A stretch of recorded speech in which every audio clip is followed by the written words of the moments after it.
Amarillo Oral and Maxillofacial Surgery offers a variety of cosmetic procedures to improve your overall appearance, skin consistency, and self-confidence. Having a cosmetic procedure done in a medical setting is a great way to make sure that your treatment is applied safely and correctly. One such procedure, the Mommy Makeover. So what is a Mommy Makeover, you ask? Well, my good friend Dr. Kordestani is in with us today to go through the specifics. This is a great time of year to kind of do this if this is something you've been thinking about. The kiddos are back in school, so maybe you have a little extra time, right?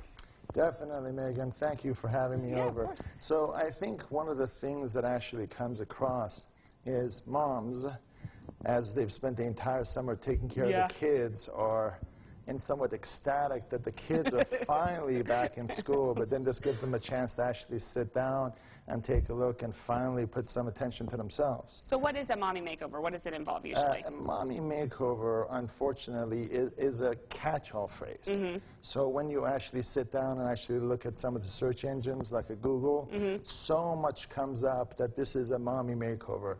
So people come in thinking that it's everything and anything. Right. But usually the two areas that are most affected in females, of course, are the breast area and the abdomen. So one of the components, for example, is a tummy tuck, and one of the components is the surgery for the breast. So it could be a lot of different things, but it usually addresses those two areas. And that's something that you would generally do at the same time, right? Or you can separate the two, but since the recovery, every mom needs short recovery because they got to get back to life. So every mom tries to shorten the amount of time they're out of action. So in many cases, if they're the appropriate candidate, we try to do it together so the recovery is one recovery. Okay, and how long? Does it depend generally how long the recovery time is? Again, since it's a bit of a catch-all term, but if you think about most procedures, most of the procedures within about a 2.5 to 3.5 week window, most people have gone through the early part of the recovery. And then there's some smaller, like waiting for scars to heal, but all of that is now in a functional situation. So they're back hanging out with the kids, they're kind of back to their task as they're doing the final stages of healing. So who is a good candidate for it? Does it depend?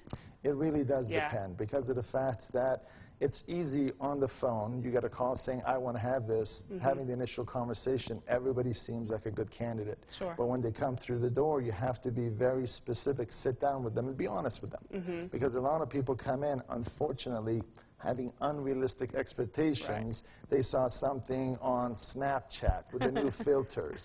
They saw something on Google. They saw something on Facebook saying, oh, I saw this 2-minute segment. Looked easy. I'm ready to go.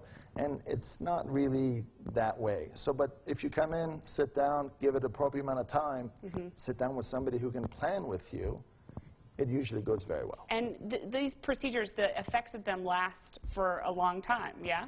I think they last usually for a lifetime, unless you gain a lot of weight or in some cases get pregnant again, things kind of get undone. But if in fact you're done with having kids, you've actually had a fairly good planning stage or getting ready for the procedure, a lot of these are lifetime. Very good. Interesting stuff. So if you have questions, you can give the folks over at AOMS a call, find out more from Dr. Kordestani. You can also read up on his website and on the AOMS website. There's lots of great information there. Thank you, sir. Thank you, It's good to see you. I appreciate it. Coming up next, we're going to head into the kitchen. We're making sliders with our